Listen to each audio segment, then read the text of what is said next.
All right, guys, welcome back to the Rick Shiels Golf Show podcast. This podcast is proudly sponsored by The Open.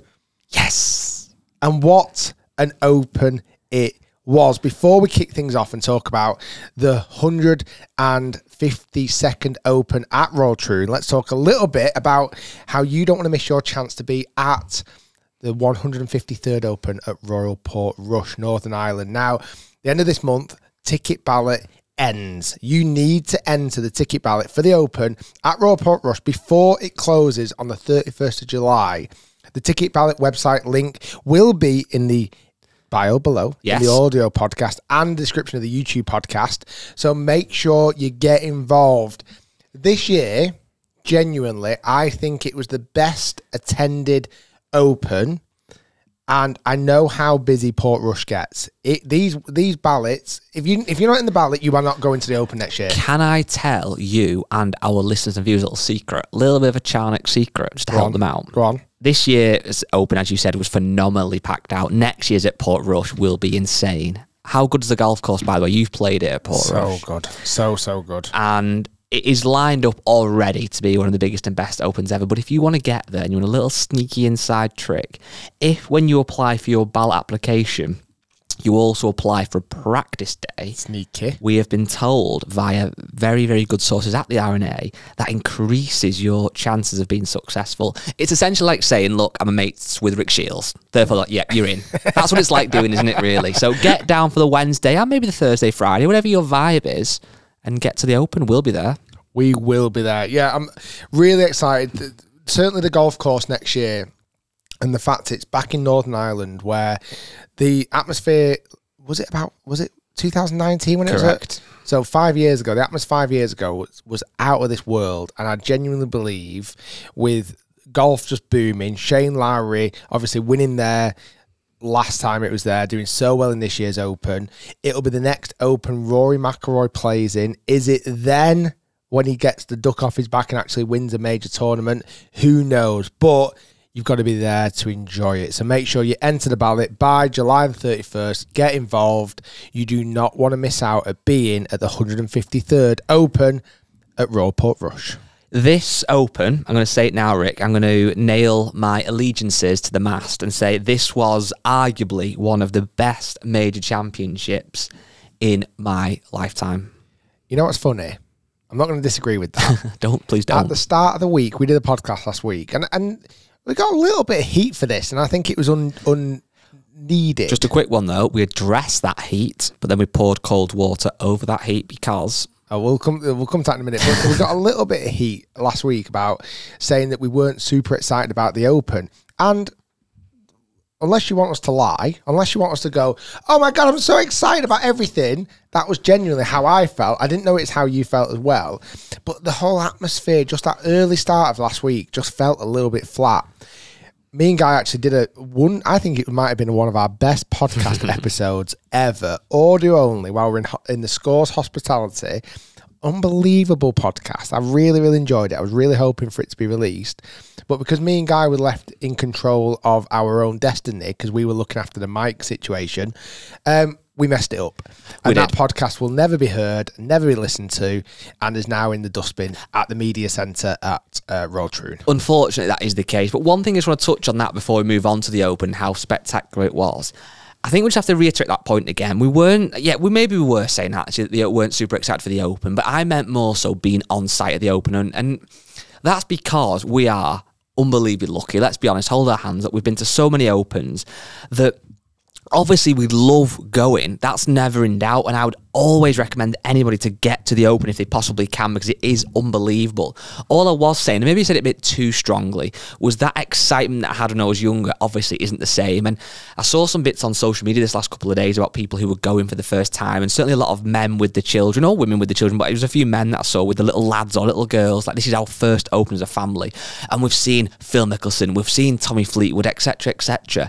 And that excitement and that kind of bonding with family and those memories that you're making are absolutely unbeatable. And I think that's sometimes what I'm looking back at with almost rose-tinted glasses, because when I did that when I was younger, I was there when Justin Rose holed out at Birkdale on that hole.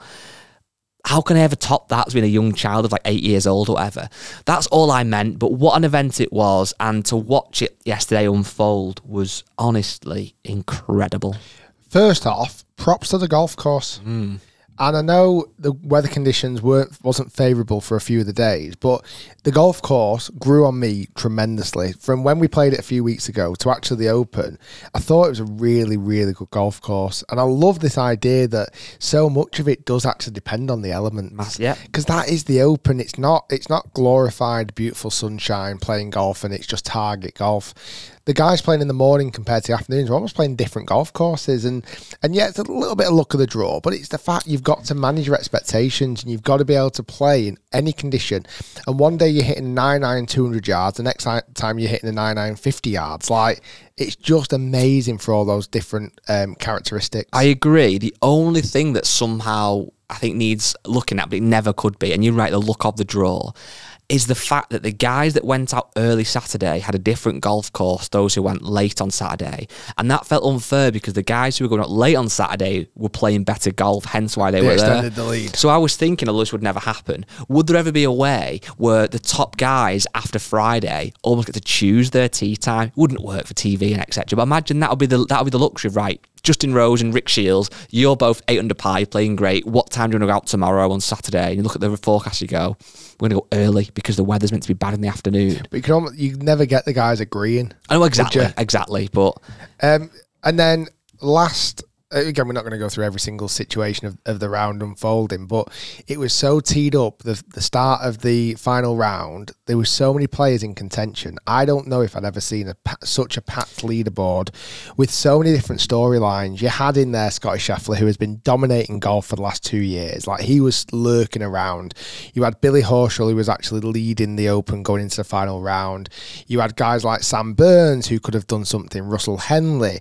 You had home favourites like Justin Rose, who I will come on to Justin in a minute. I don't know if I've ever wanted a golfer to win a golf tournament more in my entire life existence ever. The only one that's close was the US Open a few years ago when Tommy was really in contention. Yeah, that's true. But other than that, you had the storylines of Daniel Brown in there. You had Tristan Lawrence. Like, you had so many different storylines. Shane Lowry.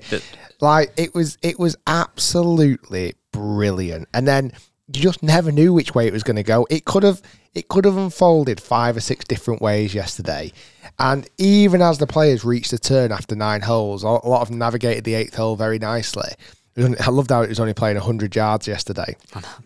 But then you get to the back 9, it's like, right, who's got the minerals? Who is going to play the best golf as the wind started to drop on that back 9 at Royal Troon, which has notoriously been so difficult all week to go around that back 9 in level par. People were celebrating and were happy.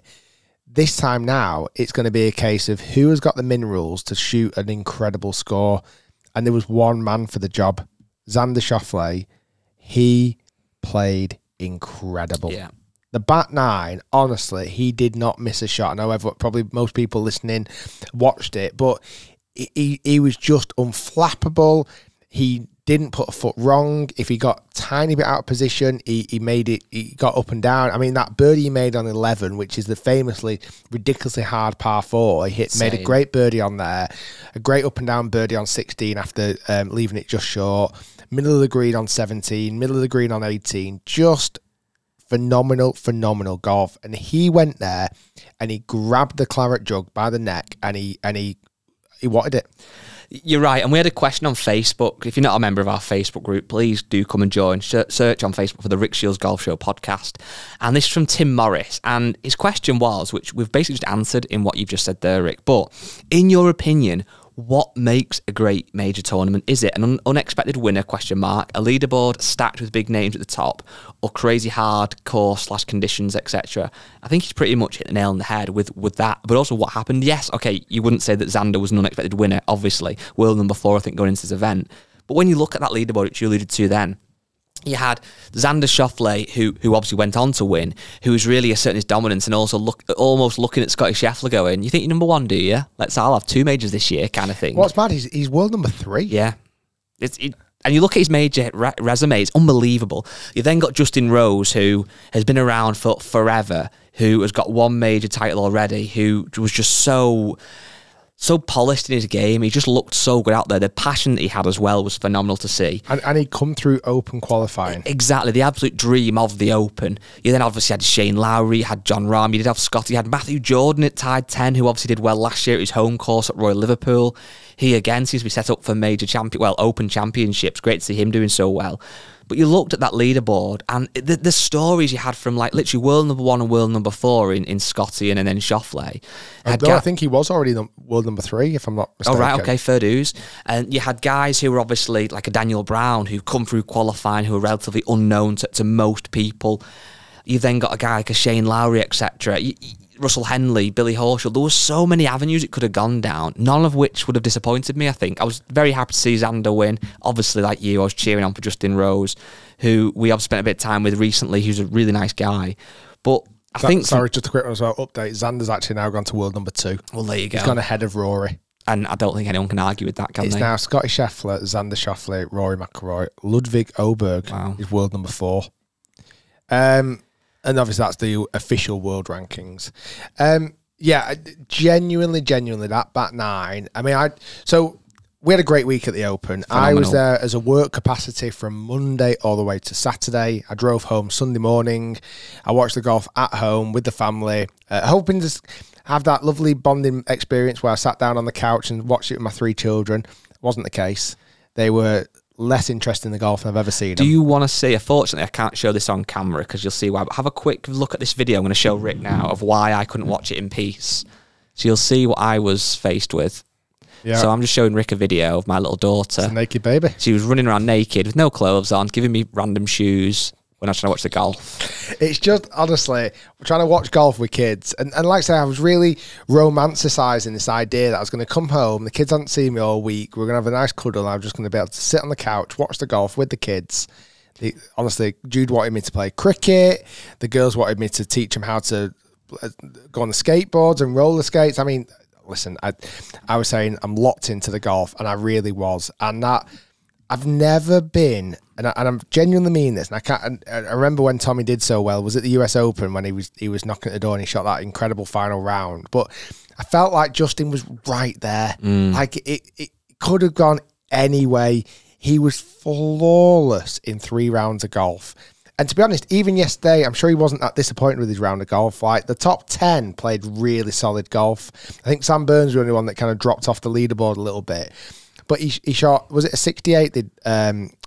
67 Justin Rose shot. And he got beat by 2 by Xander, who shot a 65. Like, could he do much more? And he'll look at that back 9 and maybe look at a few putts that slipped away. But none of them were gimmies. Like, he made that silly little kind of misjudgment. I'm saying silly, that's quite critical, it's quite harsh. But he made a bogey on 12. He hardly made a single bogey all week. He made that bogey on 12, and then he had opportunities for a birdie on 13, 14, and 15, and they all slipped narrowly past. That's where Xander holed a couple of those, and that was the biggest difference. You're right, but I think you might have a different take on this from me, and it'd be nice to actually maybe we'll message Justin if he'll get back to us and hear his take on it. But I don't feel like Justin Rose will walk away from that disappointed. There'll be a part of him thinking, oh, so close. I'd love to get, obviously, a claret jug. But I feel like he didn't lose it. He just got beaten by a better player on the day, simply. He had to qualify, as you say. So, first of all, getting into the Open would have been his main objective, which he did. Obviously, of course, it's Justin Rose. Making the cut would be his next objective again, which he did with ease. I think coming tied second in that stellar performance, I think there's a lot of positives to take from that. It doesn't feel like he'll be leaving too disappointed. No.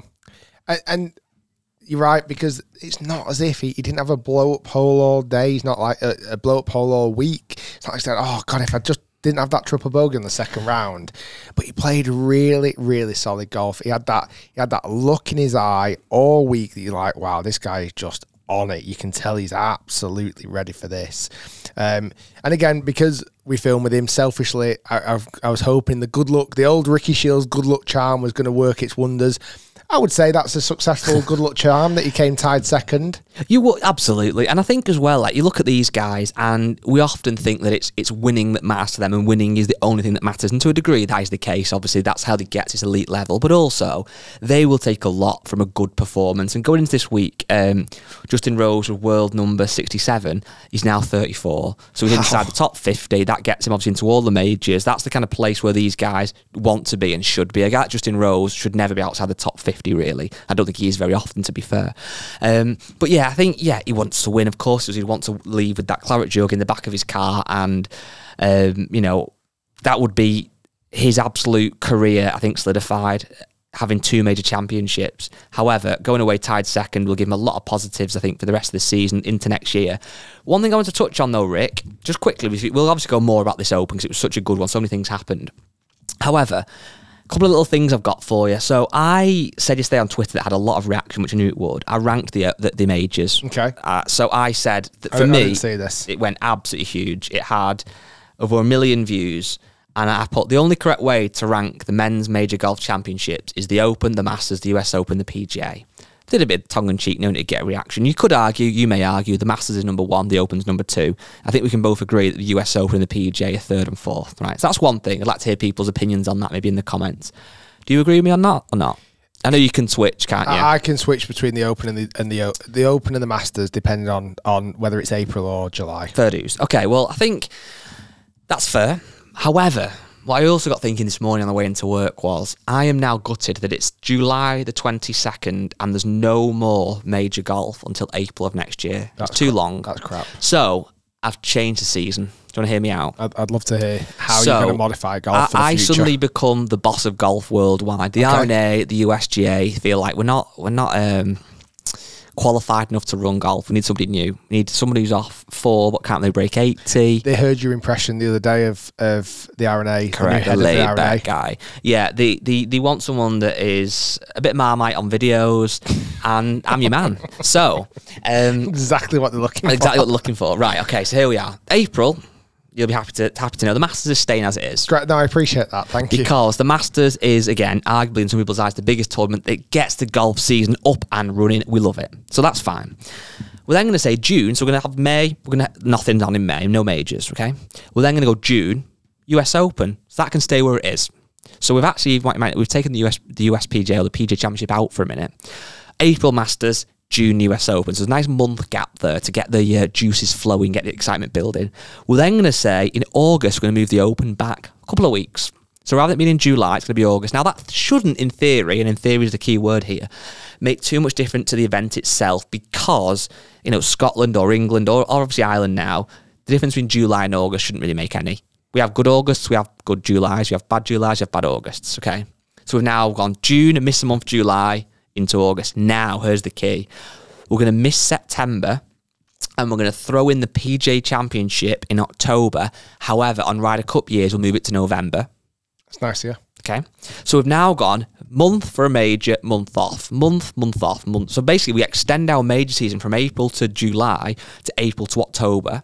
And then the PGA Championship, which I think we can all agree is the bottom of those 4 majors, let's be honest, that can become a worldwide event. Correct. That is played in either Australia or the Middle East. Maybe that might get a bit of opinions back and forth, I don't know. But somewhere where it's still warm. It could even still be America occasionally. I don't know what side of America's warm in October. I'm sure there's some. And then we've got a real meaning behind this worldwide major that has something about it. It can still be called the PGA Championship, but you've now extended the season. When that does get wrapped up in October, you then go, okay, it's Thanksgiving in America, it's Christmas, whatever. Before you know it, the season's back again. How much better is that? Agreed. There you go. I don't think it was a million miles away from that in the past. It wasn't. Because I remember when, not only fairly recently, the Open was never used to be the last major of the year, did it? It was the PGA, which was in August. I think that changed in 2016. So it was really, all that moved was the US Open went to May, Correct. PGA Championship went to June. So US Open's June. Sorry, the other way around. It went into May, the PGA, correct. So I don't think, really just going back a couple of years there where it was actually that time frame anyway, because I don't like the Open being the final major of the year. And it does feel very, very, very, very long time now before the next major. It does, and I think as well, for the players who are coming into form now, like a Xander who's on 2 majors this year, he's now got to wait till April. It's a long time to wait. Now, we know the 4 majors, and you could argue the players throw that in there, and obviously the Ryder Cup on Ryder Cup years, etc. But that's what really is the staple of the golf season.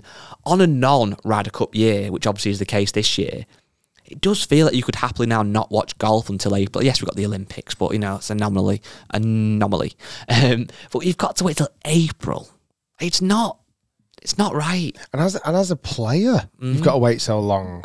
Like, imagine now, look at all the players that are licking the wounds this week. Like, Justin Rose wants another major now. Rory McIlroy, after missing the cut, he wants another major to play now. Do you know what I mean? Like, they all want that next chance, and to wait so long, so many things can change. Yeah. And also, again, like, it was great for us, we are British, we might be biased, we probably are biased as to why we rank the Open so highly. It is kind of steeped in history, etc. as well. But having 3 majors in America when golf is such a global game, now I know you've got obviously advertising rights, and but I bet like a Japan or somebody would love to host a major championship. Why not bid for it? Like the Olympics do, or the Ryder Cup does. Like, allow countries to bid for it and allow it to be a choice. Allow it to be the choice of the golfers. Like, imagine having it going down to 2 final destinations and allowing the golfing community to vote on it potentially. Another question for you then. There's always been 4 majors. Obviously, the women had 4 and they've now got 5. Is it the Evian that got brought in, which is kind of the least? It's still a major, but it's kind of looked at a bit.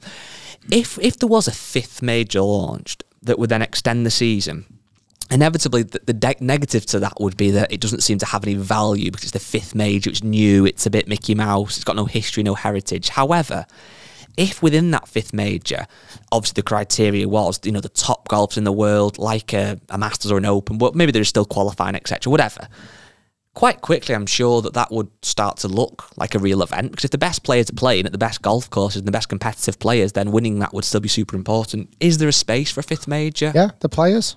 Could that be elevated to actually be a major? Well, it's in March, so straight away it fits in the time scale, because that could be I like that as the first major. More so than the Masters? Yeah, I do. Okay. Because not that we're into tennis massively, I'm certainly not. Wimbledon kicks in July or whatever. And people are like, oh, that's when the tennis season starts. But for actual tennis fans, it won't be. No. And even for golf fans in the UK, like, is July the kick point of when people get into golf? It's too late. I would really love the players to become a major. However, I don't think it ever will, because realistically then, does the history books not all just get ripped up?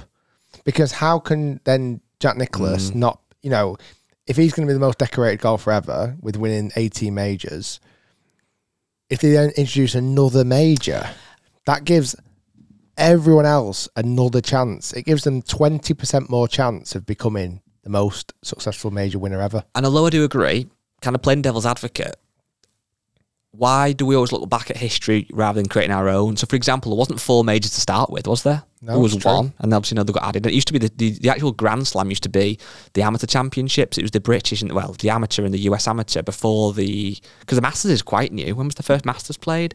So, you're right, but equally, these things do get created. I wonder what people thought about that when they first got that's made. a good point. So, why don't we when the first Masters was played in 1934, and the first Open by memory was 1880 something. Was it not 1860? It might be 1860. Let's have a quick look. I had a look before. The first Open was 1860. I think the US Open was 30 years later. Yeah, I remember it well. I feel I would really like the players to become a major. But would it be too similar to others? Would it be too similar to Augusta in some ways, that it's at this course every year? Yeah, but I mean, the players was not always in March. That used to be in September. Keep it in September then. Because then you'd have the Open now, and then the players in September. Love that. Well, then the PGA Champs could be a December or January. Question for you then. When you're watching a major like the Open or the PGA, whatever the major actually is, when somebody wins a major, what is it about winning that major that almost gives them that legend status in your eyes? Is it the fact that they're playing against the best field? It is the best field. So if we have more events with the best field, but still keep it relatively small in terms of the amount of them, 5 or 6, would you watch 6 majors a year? I'd go with 5. 5 I think majors a year. 5's a good number, and I would spread them out through the year. For me, the majors you can't argue. I mean, you could argue even this tiny bit. Have the best of the best of the best players played this week. Have the best of the best of the best. I would say so, yeah. Who's not? Sergio. But you're right, but he tried to qualify and didn't qualify, so therefore he's not the best of the best in my eyes. Yeah, I suppose that, he did try and qualify. Everyone's got that's the difference between the Masters, because the Masters is obviously done off world ranking, and you could fall, like, as it currently stands, Rosie filmed with him once, wouldn't have been at the Masters, and he couldn't have qualified for the Masters, I don't believe. No, okay, that's a valid point. Yeah, well, he did then, he beat everyone. There's definitely a different status. You look at golfers different when they become 100% major champions, and but now you don't when they've won the Players, and it's still arguably the best. You don't get a few. How do you get in the Players? Like, sounds daft. Well, first off, none of the live guys are going to be in the Players. That's the difference. That's right one. Now. Dan Brown's not going to be in the Players, is he? No, he can't qualify for the Players, as far as I'm aware. So you can qualify for the US Open and the Open, right? You've got to be in the right world ranking or invited by Augusta National for the Masters. How do you get in the PGAs? PGA champs? I'm sure you can qualify as a PGA Pro, yeah. And then it'd be obviously world ranking and PGA Tour finishes, etc. So I think the only one that's different, like, unless you're a PGA Tour player, you can't play in the Players, can you? No. So I don't think there's qualifying for the Players. That would need to be tweaked. The other thing I'd heard a lot about this week, and you might remember, I don't, funnily enough. Do you know that Open qualifying used to take place the Sunday, Monday of the Open? I'm not sure if I do or not. So final qualifying, which now takes place probably like a week or 2 weeks before the Open, used to take place on the Sunday, Monday of Open week at a site that's about, within the vicinity of the Open venue. Like it. How good would that be? I like it. I feel like that would become a televised event. I would watch that, genuinely. Did you hear my other idea I've got? So another idea I've put on Twitter last night. I've just been silly thinking of ideas. So imagine this, Rick. It's a Sunday of the Open. Yep. You're at the Open. You're a spectator. There's a lottery. Everyone that's got a ticket is put into a lottery, okay? 4 people get pulled out of this lottery. You get a notification on your phone. It's all done on your phone these days. It says, Rick Shiels, you've been selected. If you have an official handicap, that's a caveat. You have to have an official handicap. 4 people get to play the Open venue the day after the Open, off the same tee, same everything, which they do anyway for for the people can play. If you shoot within 10 of your handicap, you get a share of £250,000. So they'll take £1 per ticket sold throughout the week. All the tickets that get sold, you keep £1 to one side. It gets live streamed on YouTube, maybe on Rick Shiels Golf. Imagine that today. 4 people who've been picked, they're playing for the chance to win £250,000. I like it. Make it better then. What's the caveat? I just feel bad for players who won't have their own clubs. Well, you bring them up. Every spectator yesterday is going to bring their own golf clubs. That's true. Well, you're having your own clubs, but you're going to turn around and say, I'm not playing because I've not got my own clubs. And then there has to be an age restriction? No, not restricted. 18 or above. Yeah. Feels a bit inclusive to me. Well, I want it to be inclusive. Exclusive to me. But you could say that about going to the bar at the venue, couldn't you? You can't drink whiskey while you're 14. Yeah, but that's not inclusive. I don't care. I like it. I just sometimes think, I mean, it would never happen. Obviously, the RNA wouldn't do that. But seeing real golfers around that with something different on the line would actually be quite fun. I think the only big difference today, and I've been fortunate enough to play Open venues the day after the Open, is it does actually feel like a very different test today. Like, I think the rough on the Monday, I'd actually like to see him play it on the Wednesday beforehand. So I think the Wednesday and the Thursday is the hardest days. Yeah, the rough's thicker. Because it sounds daft. On the Monday after, you can actually be more offline and be more rewarded. Like, there's actually a lot of times where you'll hit it way offline and you're actually in where the spectators were stood. Where a week before that was knee-high rough, and now you're actually stood in this perfect lie. You watched it a bit last night. Like, a few of the guys actually chopped it around and sprayed it here, there, and everywhere, but actually they end up finishing in decent locations. You know who I didn't massively enjoy watching this week? Bit controversialist, but I'll say it. Who did well? Who did well, but you didn't enjoy watching? Yeah, I just lost a bit of respect for the way they handle themselves in some situations. Oh, that's an interesting one. I don't know, no beef, and I'm sure I get a lot of people jumping on me for this, but I'll say it because it's what I said out loud watching it. Someone who was up there. Yep. Bad last round? No, not really. I'll tell you. The only person I can think of is Scott Scheffler. No, Shane Lowry. Wow. A lot of swearing. Was it? Yeah, I've not seen it. Oh? Oh, flipping out. Did you see it, guys? Smacked his club on the ground as well. Smacking his clubs. He was swearing a lot. There was an On instance Sunday, or? Yeah, all week. I did see it on Sunday. I think he smacked his club on the Saturday. Smacked his club on the Saturday. There was an incident where he was kicking off at a cameraman. I did see that. I just didn't like... I mean, you've met him before. I mean, he's meant to be a nice bloke. I'm sure he is. But I just didn't like the vibe at all. It didn't feel... nice. The only one clip I always feel really bad for. Do you ever seen the Ryder Cup clip? Where he shouts at the guy who's making more noise than anybody else. Yeah, and I must admit, he got a lot of praise for that. But I remember when it happened thinking to myself, the guy's only trying to do his job. He's a volunteer. He's trying to tell the audience to be quiet, and like he's now getting heckled by Shane Lowry. I've heard he's a lovely guy, and obviously I know he's good friends with Tommy Fleetwood, who again is a really nice guy. So you think, well, if Tommy's friend with you, he must also be nice. But there was just a vibe. Am I alone in that, or did you two see it as well? Yeah, they just didn't. I don't know. Anyway, that was just me. But yeah, again, you look at the leaderboard. I'm really happy for Matthew Jordan to see him. He'll be at the Open next year. Obviously, I think it's top 12, is it, to get through. Daniel Brown again. I think that was really good for him that he had a +3 on the final round. Obviously, it wasn't kind of meant to be. I think most people would have imagined that he wouldn't quite see it through. So much pressure and playing with Scotty Scheffler. But to know that he is now going to be at the Open again next year, he'll have made a nice few quid off the back of that as well. He had his brother on the bag. Did you know that him and his brother are both English amateur champions? So his brother who caddied, is the current amateur champion. English amateur champion. He did brilliant. Phenomenal. This week. You see him smoking on the course? He just did brilliant. Like the fact, he had a 3-over final round, granted, but he's top 10. I think he earned 330 grand this week. Is that what he got? Yeah. I mean, so huge credit to him because he could have easily been someone who, after the first round, he could have melted. But the fact he was still up there on the final day, fair play. The other person we need to give a big shout out to, we got absolutely destroyed in the comments last week, Rick, was we didn't give any credit to Bob Macintyre, let's go for the casual name, about winning the Scottish Open. And there was no reason for that other than the fact we were at Prestwick, we were getting excited for the Open. It just kind of didn't happen in the conversation. I think that's the thing. I'm sure a lot of people won't be too surprised to hear this, but these conversations we have on the podcast are very unscripted. We have a few bullet points. What do you mean these are is that what I said? Unscripted.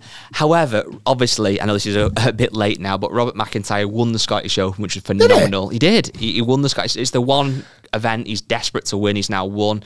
I think obviously if he can put the cherry on top with an Open in Scotland in the future, that would be absolutely his career made. But huge well done to him. He is a massive favourite, obviously, of the Scots, and I understand why. He feels kind of relatable. He's a great golfer.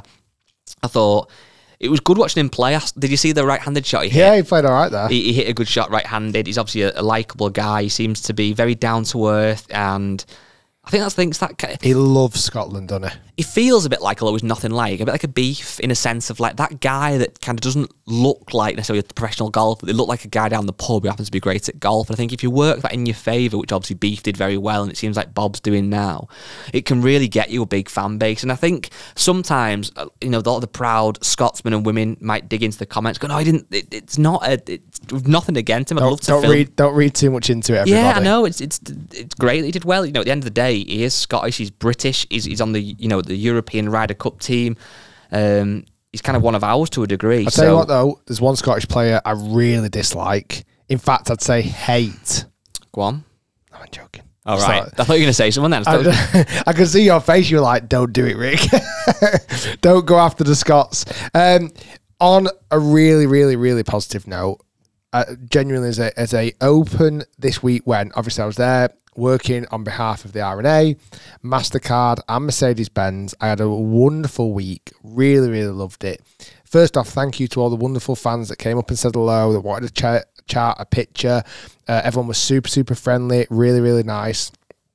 I loved doing all the work. I got to interview Sam Burns. I got to interview Justin Rose himself, Tom Watson. Who else did I interview? Rosie? Victor Hovland. Max I Homer? just had Justin Rose. Oh, I didn't do Max Homer this week. A little bit gutted. I decided not to do the interviews on Friday. And Tish, who's brilliant content creator from America, got to interview Shane Lowry. Oh, wow. I'd quite like to have done That would've that been one. good. That'd have been, because he was leading after 2 rounds as well. But anyway, I couldn't do that. Oh, it might have been 3 rounds. I couldn't do that day anyway.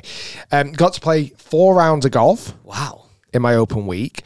But more importantly, for all our wonderful listeners, had some incredible chats, and you saw these first person, with certain tour pros, agents, managers, sponsors, and I am straight after this podcast ready to follow up with a lot of emails and messages to get some more filming booked in with huge superstars. Just ask me, mate. I'll film whenever you want. Very soon. So really excited about that. It was a really productive week. I did thoroughly enjoy this Open. I didn't drink a drop of alcohol. I said to you on the phone the other day, without sounding patronising, I was impressed with this Open week, Rick. Thanks. You didn't drink, which is fine if you wanted to have a drink, but you didn't drink. You were very productive in, like you said, getting things across the line, meeting people, which is a big part of filming. It's people, just to give people a bit of an insight, sorry, going off a bit of a tangent here with how we film with these tour pros. Some of them are obviously super keen and want to do it. They know who Rick is. They watch the videos occasionally. They might watch them a lot and they want to film. Some of them might know who you are and not quite get it, maybe. We obviously have like a deck that we can present to them with all the numbers of how many amazing views we've had. Thanks everyone listening and watching. But yeah, you had a few chats. We might not name them on here, but big names who are definitely up for it, which is incredible. I'm so excited for that. But not only were you, like you said, not drinking, you were just more present, I think is keen to say. Yeah, I've not been on my phone. I've deleted again, still had all social media off my phone. I really loved doing the interviews this week. I think, you know, it's really nice now because I've done it for a few years. Like the rapport and the respect I've got from some of these guys is fantastic. Like seeing Sam Burns, like it was easy. And Justin Rose, I mean, it was literally like chatting to a mate. It's like doing the podcast with you now. That's what the interview felt like with Justin. You can tell that comes across. It was so streamlined. The one that I was really impressed with, I got to interview Tom Watson again for the Mastercard, for Mercedes-Benz. He walked in, I thought, he's probably not going to remember me here. We had the most wonderful encounter. Really?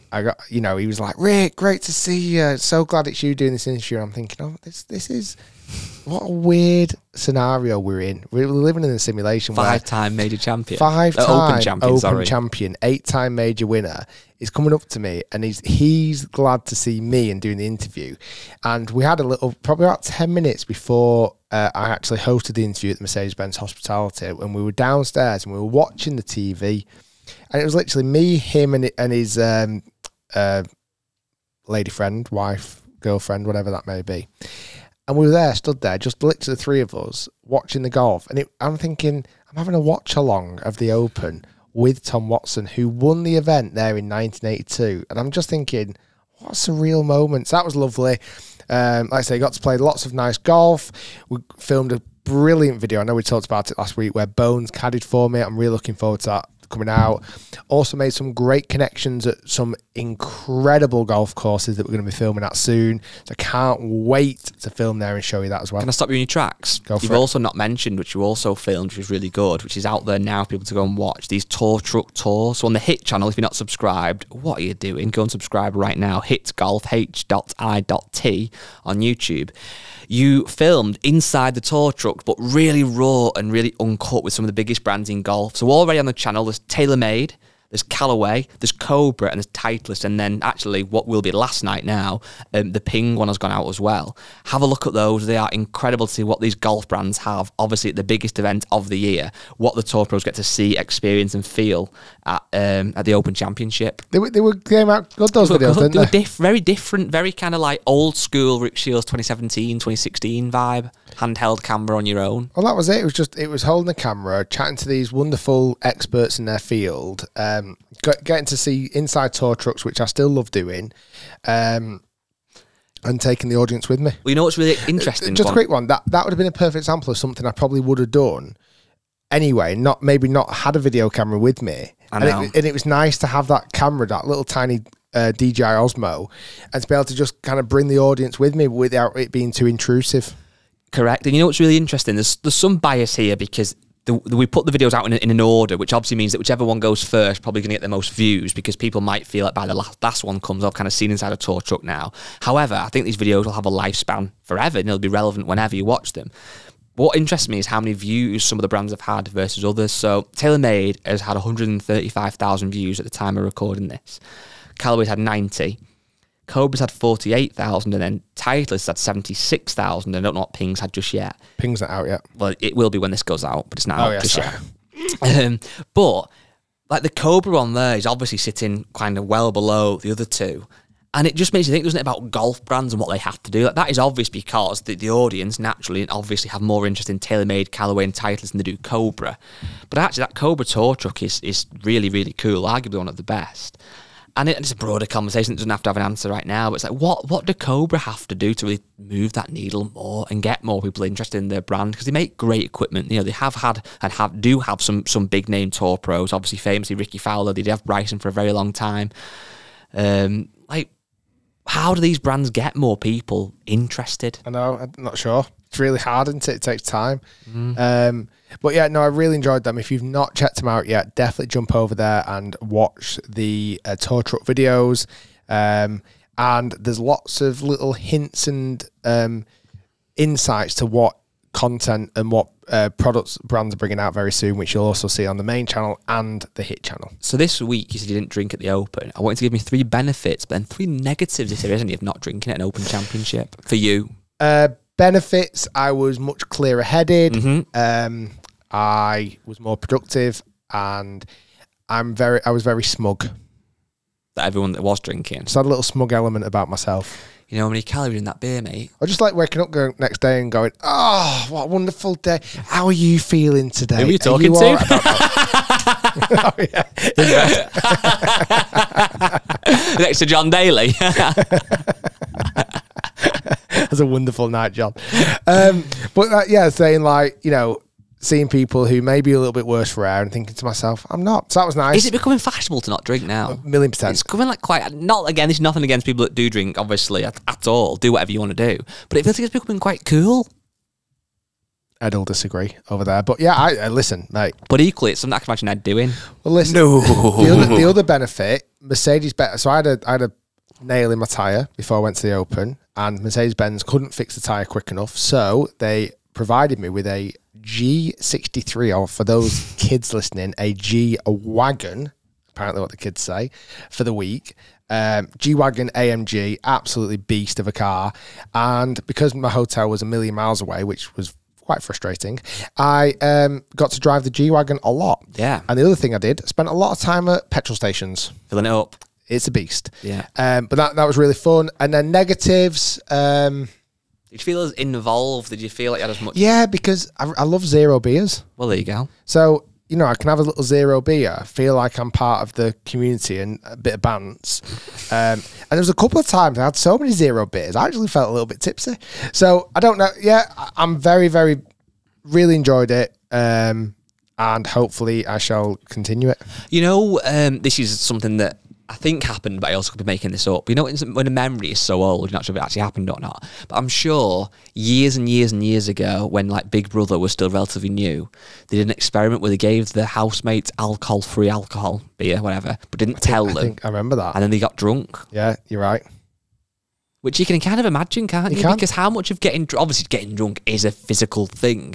But certainly that first drink or two, you go a bit lightheaded. I bet it is just in your head. Yeah, I definitely, there was a couple of times I was like, they definitely give me 0% alcohol. Like we went to Topgolf that night. We did.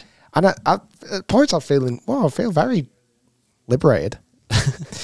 Then you put your pants back on. Put your pants on. No, but it go on. No, I was going to say Topgolf, just briefly on that. We went to Topgolf in Glasgow, which if anyone's from around that area, you'll obviously know it because it's right on the side of the motorway. It'd be like Trafford Golf Centre, you can't help but see it. And, you know, Topgolf, it's kind of a broader conversation that's kind of popping up a lot more places now, certainly in the States and globally. There's a few obviously in the UK.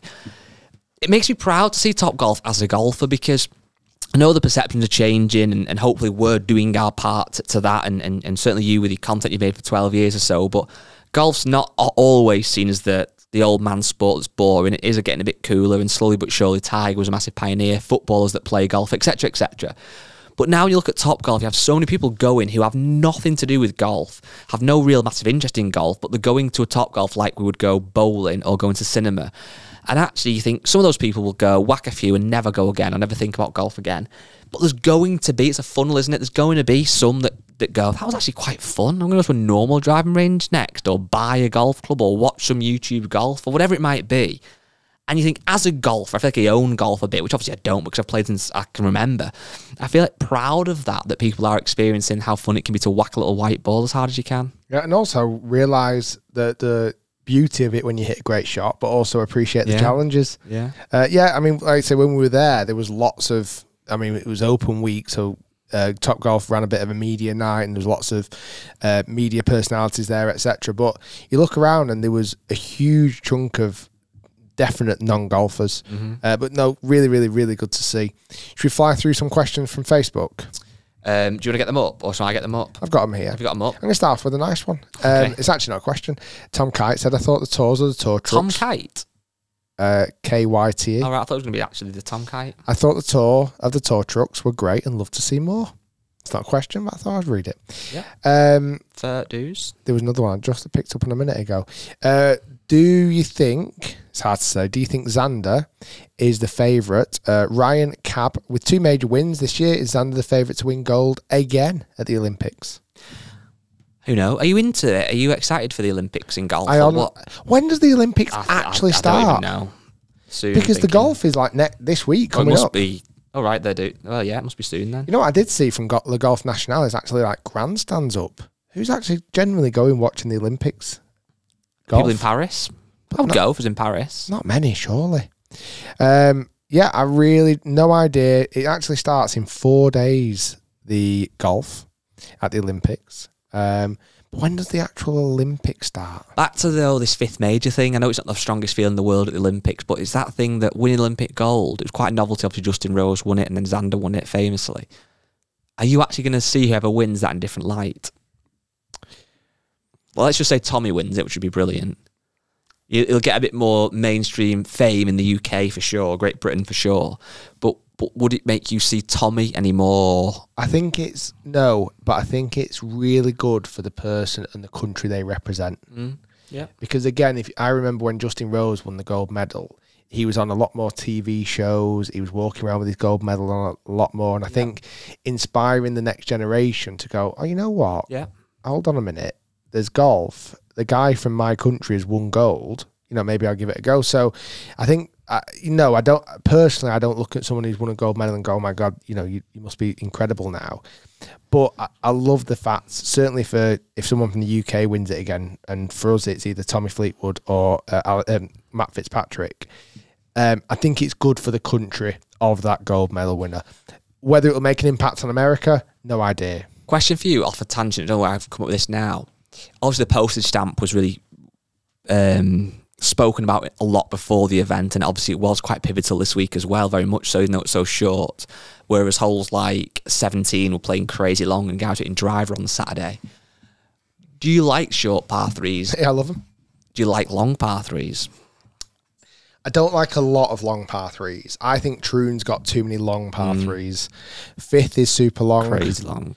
14 is super long. 17 is super long. Yeah. So I think, but then it balances out with a really short 8th. Yeah. But I'd like to see most golf courses have 100-yard par 3, 175, 200.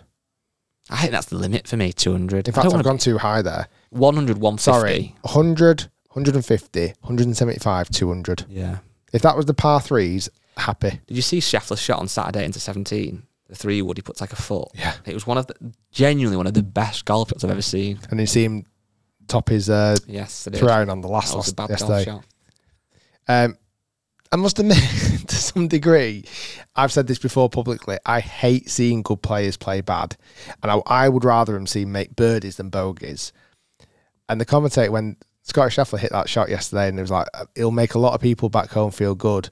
It did actually make me feel good. I genuinely saw him hit that and go, yeah, he's the best player in the world, and he's basically just snap hooks to 3-iron, 150 yards. Yeah, I think you're right. And I think as well, seeing golfers, although they're obviously so talented, but seeing them play par fives as real 3-shot holes, like driver 3-wood mid-iron, is how most golfers play par fives. And I think it is quite refreshing occasionally to see that. Tim Morris, in your opinion, what makes a great major tournament? An unexpected winner, a leaderboard stacked with big names at the top, crazy hard course / weather conditions? That was the question we did at the start. But we answered it, didn't we? By this Open. Yeah. For me, it is a stat leaderboard. Yeah. I think stat leaderboard, but tight leaderboard as well. Yeah. So when someone like Brian Harman last year was so far ahead, it does. The only caveat to that, though, is I like the person who's going to win by a load if it's the current dominant force. So in the next major, which obviously is the Masters, if Scotty or Xander were like 6 ahead in the final round, I'd love it because I want to see Tiger-like dominance. But if it's a relative middle of the pack name, I don't like it, which is unfair. James Galbraith, do you think golfers actually enjoyed Saturday and the back nine, the grind, the weather, etc.? No. I think they absolutely hated it. Justin Rose once he did enjoy it statistically. He said he statistically enjoyed it. I know Shane Lowry said he hated it. He wasn't having fun. If you play well, you're going to kind of enjoy it, aren't you? There is a part of me, though, again, coming from the UK, I want them to want to enjoy playing golf in the UK. You know who I always think doesn't enjoy it? Justin Thomas. I don't know. I feel like every time he goes in a bunker, he's like, for God's sake. But then does he not go and play like a North Berwick with Ricky and stuff a little bit? Yeah, no, I suppose he does. You know what I also think as well with tour pros, what a lot of people don't give him credit for, and probably me included, is you just, when you see a tour pro, certainly one like that's been around forever, like a Justin Rose, you often forget that these guys weren't born tour pros. So, like, when you look at, again, no one's really said this, but a Justin Rose or a Shane Lowry playing that bad weather, and you can kind of joke and go, oh, it's not like what they're used to on the PGA Tour these days, whatever. But they were literally brought up playing golf in the UK, in Ireland or whatever, where the weather is horrendous, where they would have had to hit balls in a cold range and stuff. It's like, that's how they learnt their trade, so they are kind of used to it. Yeah.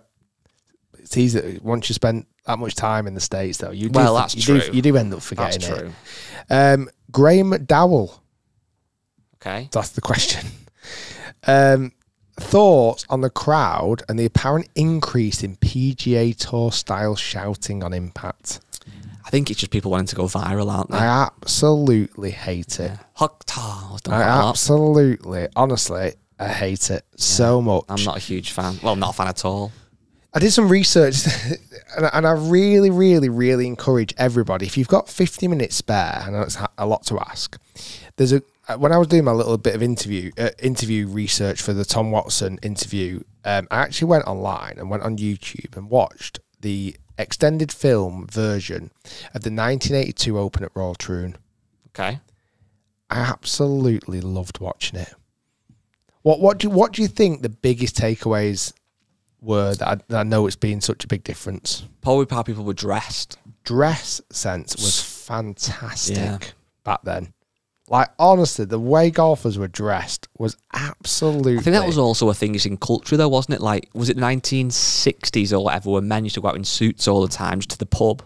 Tom Watson, on the Saturday afternoon, I told him, he looked incredible. He had this beautiful kind of baby blue turtleneck sweater on, these beautifully tailored grey trousers on with kind of flared ends on them, flared bottom bits. Had flares on? Just like slightly flared. Wow. Honestly, he looked so cool. There was this guy called Bobby Clampett who was 7 ahead after 2 rounds, right? This young lad from California. And he turned up with this like red jumper on with like V-neck. His shirt was really kind of open. He had this, the other thing, nobody wore caps. Back in the day? And I mean nobody. None of the players, none of the fans, nobody wore caps, which was crazy. The other thing, the fan base was definitely more respectful. You didn't hear bloody people shouting expletives after being hit. And obviously no mobile phones around. This was fantastic. In 1982, what do you think the prize purse, not what the winner got, what do you think the prize purse of the event was? £20,000. So the winner got £32,000. The prize purse was $250,000. That's not as bad as I thought. audience-wise, 130,000 people turned up, where this week it was 250, so it's like doubled in size. The other one that was quite interesting, fans watching from a side, because it was a warm day, with no tops on. Oh, wow. Like quite a few. What era was it where on the last hole people used to run in and get the ball? I think that was very old. Was that old? That's old? dead weird, that, innit? Yeah, you know, one thing though, I must admit, and this again is an open sponsored podcast, and we do recommend if you want to go to next year's, get in the ballot. You have to get in the ballot, but that's one thing, and I know it can't be, you know, again, rose tinted glasses. There was something romantic about paying on the door for the Open, and obviously I was lucky that there's a lot near me, whether it be Birkdale or Royal Lytham, etc., Royal Liverpool, where I could, as a child, go with mum and dad and just randomly go on a day, and you should get your ticket you'd put onto your belt loop or whatever before the digital tickets, and you could pay on the door. Obviously now you can't, and I get it's so sold out that there's no need to people pay on the door, but that's just something that I do miss about the golf, that kind of randomness of, should we go to the Open? Yeah, but can't do that anymore. No. But that's the popularity and also the safety measure. Because the other thing is, there would have been a time where fans would have gone and not been able to get in. True. And tried to find the door and it's full. Another quick shout out, actually. Just I thought the coverage was brilliant. Of Sky Sports was great, as you'd expect. I thought the BBC stuff, they did a 2-hour slot at 8 till 10 every night. That was really, really solid as well. And the Open radio was phenomenal. There was times when I couldn't watch it, so I had the Open radio on. And there's something so relaxing about listening to it. Sophie Walker, a friend of ours, was brilliant. She's just a natural. Well, Iona Stephen for Sky was brilliant. Inti Mehmet was fantastic. You might not have heard, I did like an hour stint on the radio. Dead weird, right? Did you do Open Radio or 5 Live? Which did you do? Open Radio. Oh, right, nice. So listen to this though, it's dead weird. So I got invited to go on Open Radio. So it's hard because it's hard to picture what filming for radio is like, isn't it? So went kind of behind this media section and kind of went through the back doors and this, that, and the other, and you end up in this like porter cabin, which has got these really thick black curtains round, not too dissimilar to what we've got here.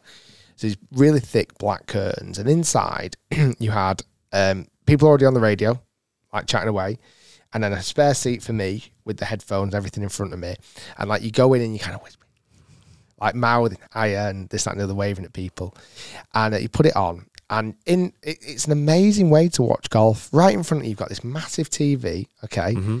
You've got a leaderboard here on the side on an iPad or whatever. And you're basically just watching. You're getting paid to watch live golf, talk about it in this beautifully, like, to be honest, it was lovely and warm. I was nearly falling asleep. But you just watched it in such a great setting. I really, really enjoyed it. I can almost one-up you, though. I'm getting paid right now, sat in this beautiful studio talking to you about nonsense, and that's our job. But no, it sounds great. It was really good. Shall we jump into a little Clubhouse app now? Well, I've got a really, really interesting question I'm going to answer on, I think we should all answer, from Matthew Page, which is going to be on the Clubhouse. I think it's one that people will want to definitely hear. And also, I've got a little secret rumour that took place at the Open I want to share with everybody. Okay, cool. I've got a secret for you as well, but thanks. Maybe another time. Thanks everyone for listening. Hopefully you enjoyed the Open. Like I say, if you want to get your tickets for next year's, be sure to enter the ballot before July the 31st. Open was amazing as always, and well done to Xander Schauffele, well done to Bob Macintyre. We'll probably, I think for the next 5 episodes, we'll congratulate Bob Macintyre for his winning the Scottish Open. We'll see you all very soon. Peace out. That was the Rick Shiels Golf Show podcast, episode 259, brought to you by the Open itself.